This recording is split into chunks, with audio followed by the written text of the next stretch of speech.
Amis venus de l'Est, de l'Ouest, du Nord, du Sud, du centre et des extrémités, je vous salue. Camarades étudiants, que la terre nous soit légère.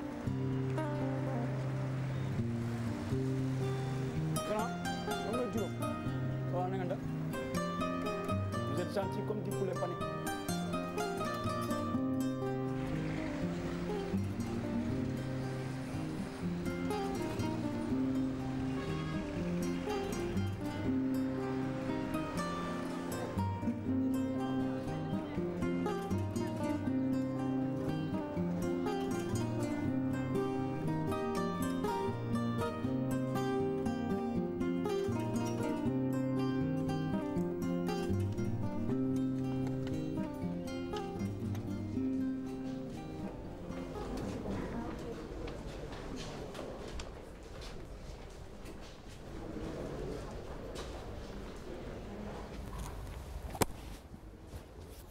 Je suis là depuis 2006.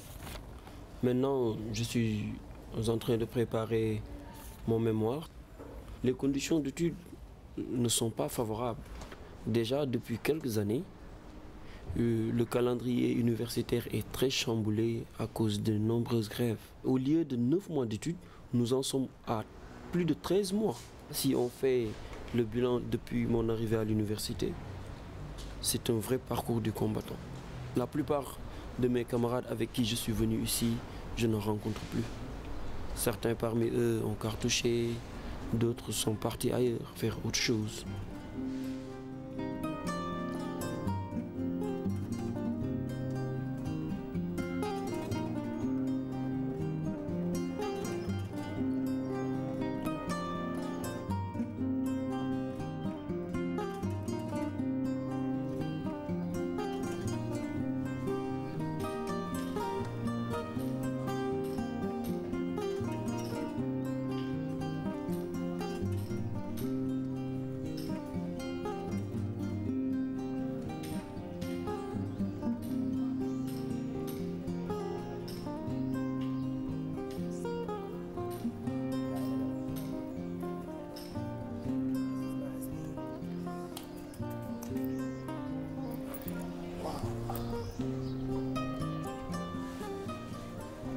Je viens de Bignona, dans la région de Ziguinchor.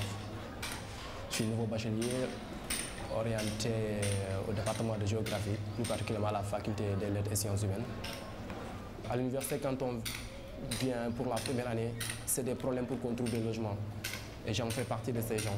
Je n'ai pas de logement. Bon, maintenant, je suis obligé maintenant de venir me refuser ici pour réviser tranquillement. Je suis le premier fils de mon papa. Le premier à avoir son bac est venu à l'université. Je suis le premier, donc je dois donner le bon exemple. C'est vrai que bon, on ne peut pas avoir tout à nos dispositions, mais quand même, le monde est à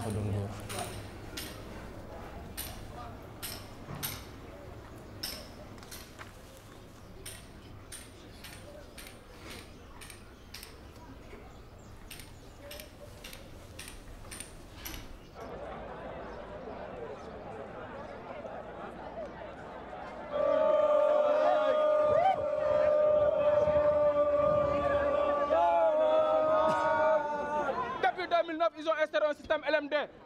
Ils ont mis les charrues avant les bœufs. La Banque mondiale a mis la main. Il a donné de l'argent. Et en 2015, cette administration-là doit produire un rapport sur le système LMD. Nous sommes plus de 300 étudiants. Eux, ils veulent prendre juste une centaine. C'est pas raisonnable. Encore une fois, cette université est l'université des pauvres. Et il le restera, quoi qu'il en soit. On ne peut pas vouloir dire aux étudiants que nous avons un problème de ressources humaines, on ne peut pas les encadrer. Et quand c'est le même étudiant qui revient pour vous proposer 500 000 francs pour faire un master, vous le prenez. Il y a problème. Master! Master! Master! Master!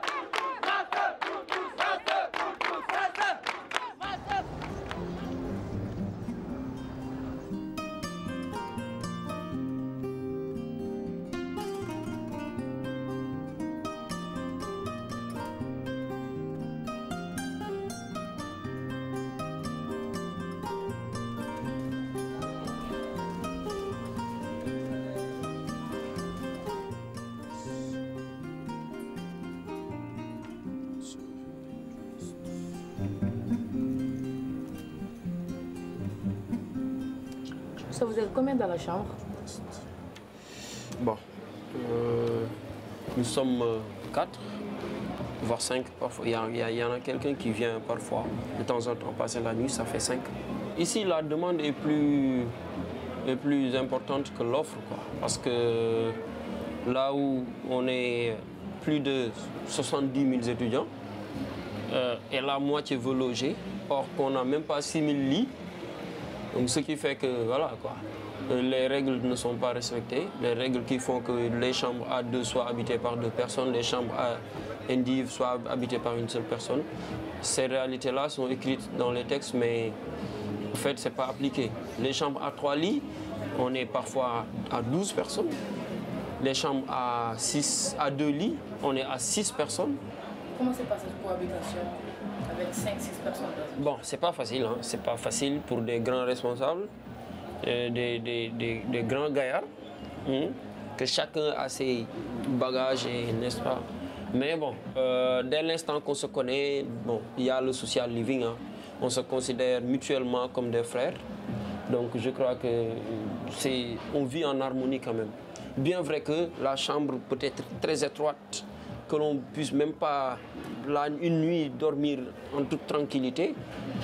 Quand on a un petit coin où, voilà quoi, poser le nez, on reste là jusqu'au petit matin, quoi.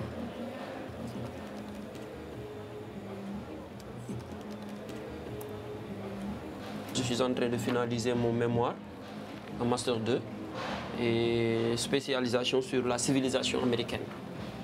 Donc je suis en train de le faire et je compte terminer ça cette année-ci. Bon. Après cela, peut-être poursuivre d'autres études professionnelles, quoi. Vous êtes la première promotion du système LMD, hein? Oui, oui, on l'a vécu. Le système LMD, on l'a vécu. Nous sommes en train de le vivre, mais bien vrai qu'on ne le comprend toujours pas. Franchement, ça fait beaucoup de victimes. Même cette année-ci, on a été témoin de beaucoup de manifestations.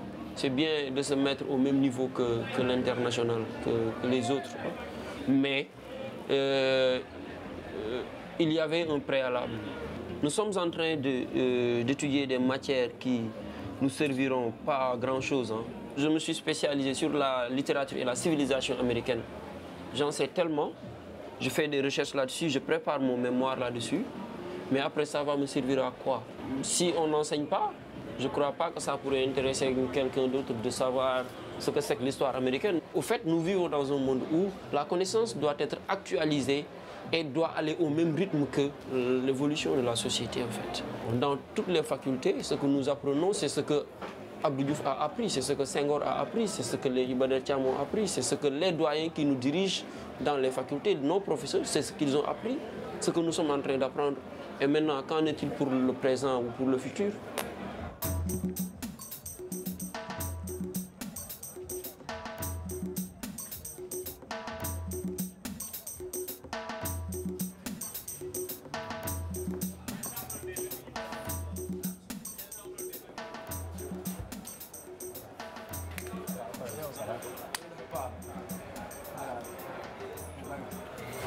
Ah, ça va? Ça va très bien. Comment vas-tu? Oui, je vais très bien. En forme? Oui, ça va bien. Ça fait un bail là. Oui, ça va bien. Sinon, tout va bien.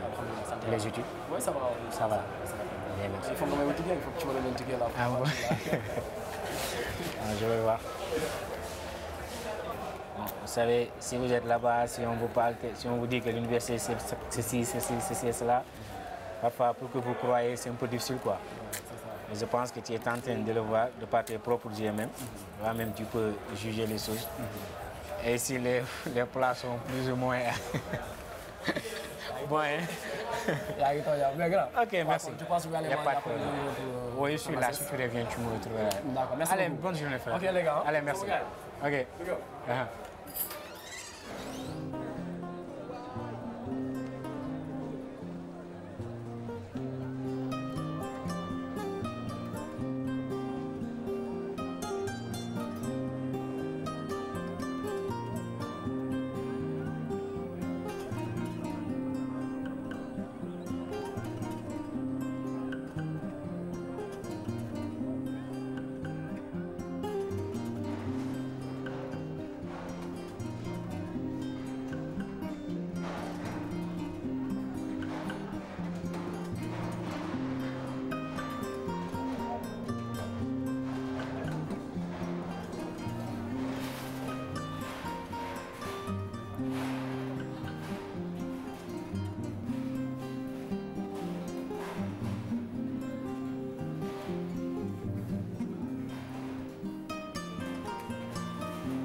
S'il vous plaît, approchez pour une minute.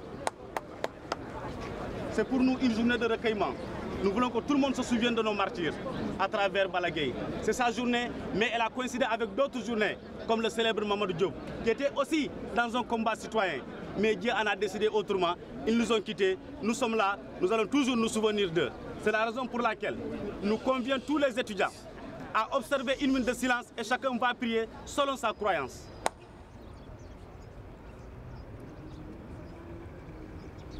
Nous remercions tout le monde. Chacun peut maintenant vaquer à ses occupations. Demain, nous allons reprendre les cours.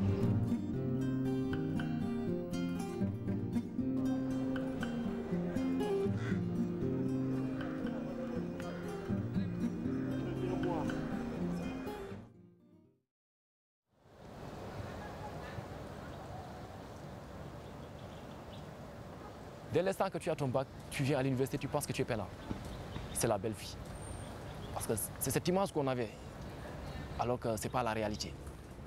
On vit de véritables cauchemars au niveau de cette université. Il m'arrive parfois même dans la journée, soit je prends un petit déj, parfois je prends 2 petits déj, je garde l'un pour le dîner. Vous voyez combien c'est difficile. Là où tu devais prendre un petit déj, déjeuner et dîner, et tu es obligé maintenant de prendre 2 petits déj pour le garder, l'autre pour le garder pour la nuit, pour au moins avoir quelque chose dans le ventre. Bonne déception, bon découragement. Oui, il m'arrive même parfois, j'étais trop découragé ces temps passés parce que vu les conditions que je vivais, je m'étais dit que bon, ça serait très difficile de réussir dans ces conditions. Pour 12 mois d'études, tu es là depuis février, tu n'as pas de bourse. J'ai juste une aide. C'est une somme insignifiante même. Imaginez, pour 60 000 francs, tu dois payer des documents, tu dois manger. C'est pas facile. Hein. Parfois même, tu as envie d'appeler à la maison pour leur dire que tu vas rentrer au bercail. Qu'est-ce que tu vas faire? Parce que personnellement, je n'ai pas de qualification. Je n'ai pas de métier. Ni menuisier, ni maçon, ni quoi que ce soit. Donc, qu'est-ce que je vais faire? Dembaï? Non. Loin de là.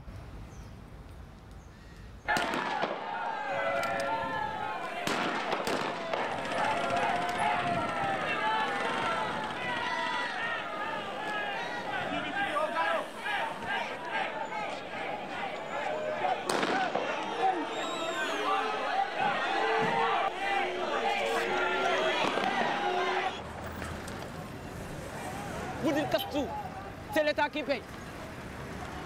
L'État, c'est nous, par les taxes, les impôts, les factures, et même les timbres, et j'en passe.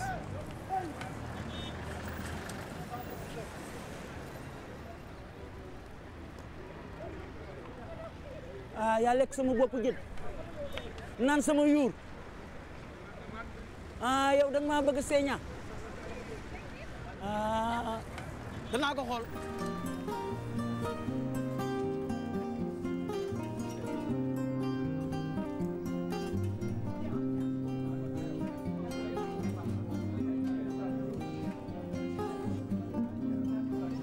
Dear brother, how you doing? Okay, what about you? Right, man. Yeah, I'll come on time then. Yeah. I'll come with some other troubles. Need your help once again, brother.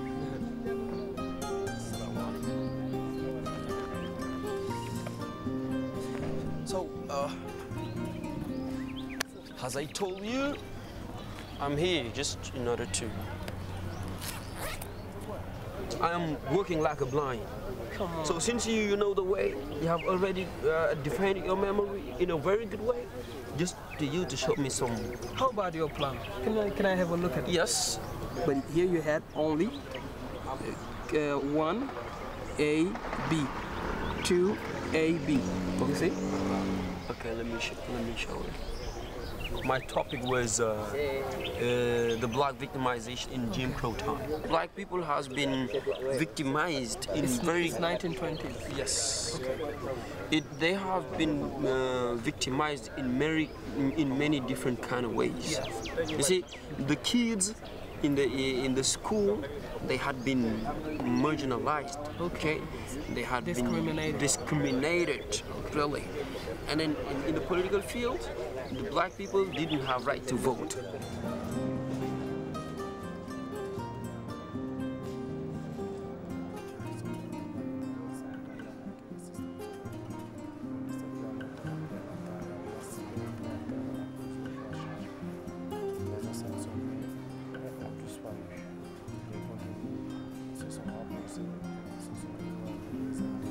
Mon objectif cette année d'abord, parce que je me suis dit que bon, comme je suis en première année, tout ce que je dois faire, c'est de passer en deuxième année. Après, une fois en deuxième année, je verrai ce que je vais faire.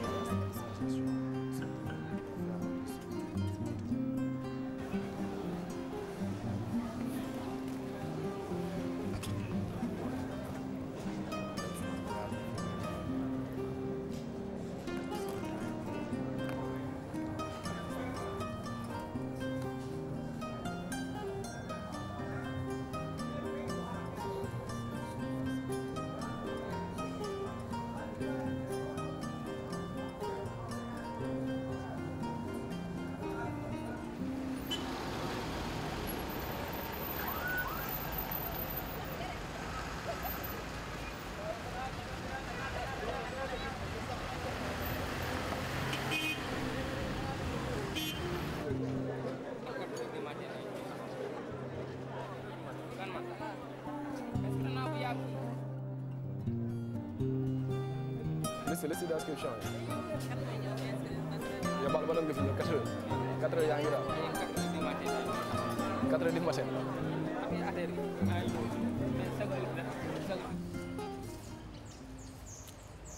On considère que lorsqu'un élève ou un apprenti,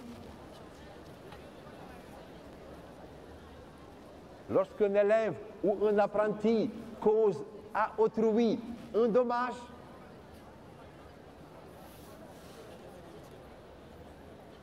alors qu'il se trouvait sous l'autorité du maître ou de l'artisan,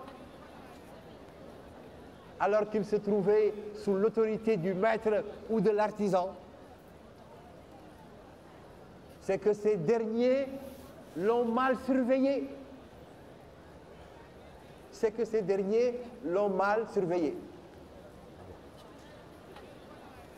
Et c'est à ce titre qu'ils vont être déclarés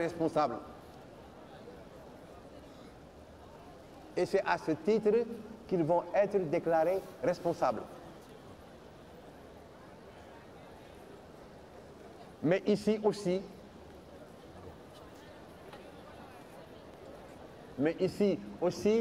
il leur suffit d'apporter la preuve.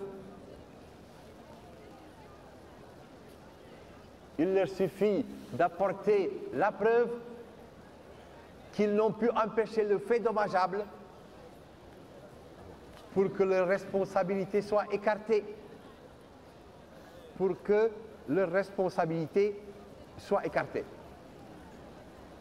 En conclusion, c'est peut-être le moment propice pour arrêter.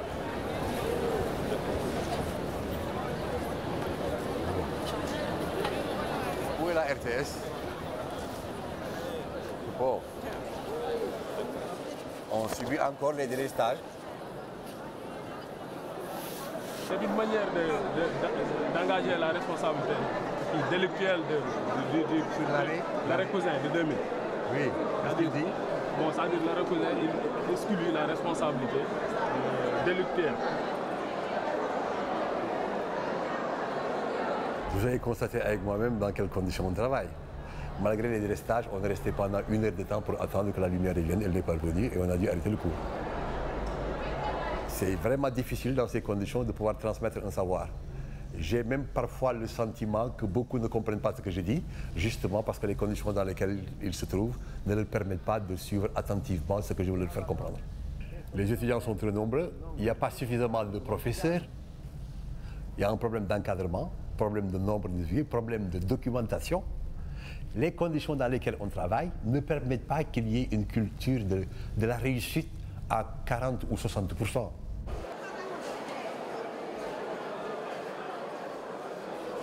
Je sais qu'on a les moyens nécessaires pour sortir du fossé dans lequel on se trouve actuellement. On est encore l'une des seules universités francophones à être classée, malgré toutes ces difficultés. C'est pour vous dire qu'il reste encore quelque chose là. Il y a un tréfonds qui nous permet pour le moment encore de sortir la tête de l'eau, si je pose m'exprimer ainsi, et je suis persuadé, avec un peu de volonté, on en sortira. 40% du budget alloué à l'éducation nationale, 70 000 étudiants entassés dans une boîte d'allumettes, dans les amphithéâtres, dans les chambres.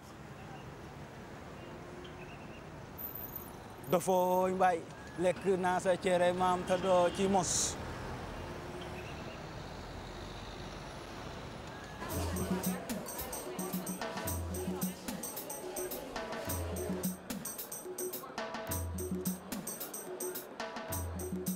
Si réellement nous attendons tous que l'État fasse le geste pour nous, pour que nous avancions, je crains que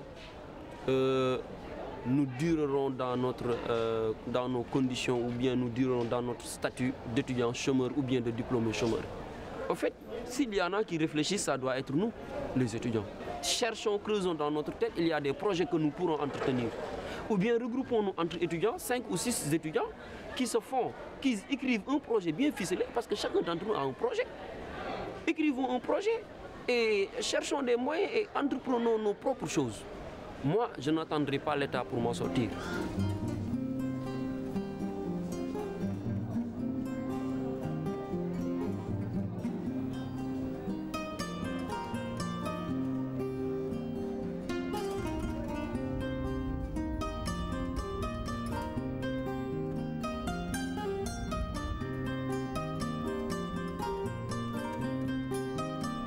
Qu'est-ce qui te pousse à continuer? Qu'est-ce qui te pousse à rester?